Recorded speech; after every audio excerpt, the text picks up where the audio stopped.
Bwana Yesu asifiwe.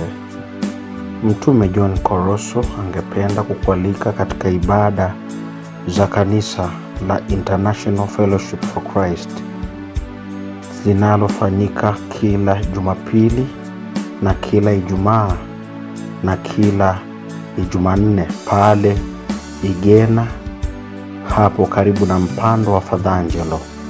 Ibada zinaanza kila wakati na uwepo wa Bwana, na hapo ndipo Mungu amewaelekeza kuanzisha ibada zao zenye baraka.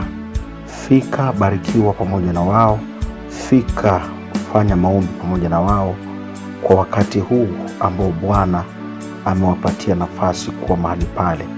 Kanisa na madhabahu ni mapya kabisa ambayo Mungu amemjalia mtumishi wake kuyaanzisha mahali pale.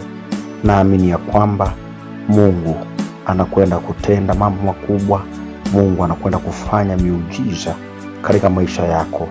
Mungu anakwenda kukuinua na Mungu anakwenda kukutendea.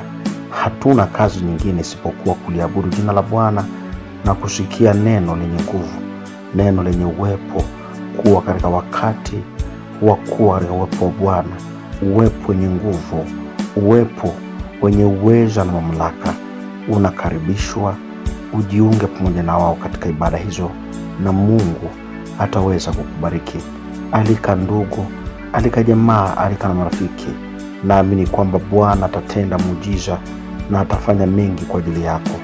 Wagonjwa wanaombewa, wenye shida mbalimbali, na Mungu anainua watu na kuwabariki na kufanya miujiza katika maisha yetu.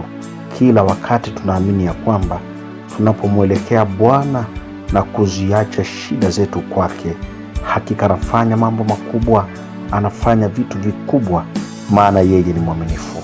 Usiogope, usilie, usihangaike, usiwe na tabu, bali karibia mlangoni mwa Bwana upate kuona mkono wa Mungu wenye nguvu, wenye kuokoa, wenye kuponya, wenye faraja, wenye uweza, wenye mamlaka. Katika jina la Yesu tunakukaribisha tukiwa na furaha.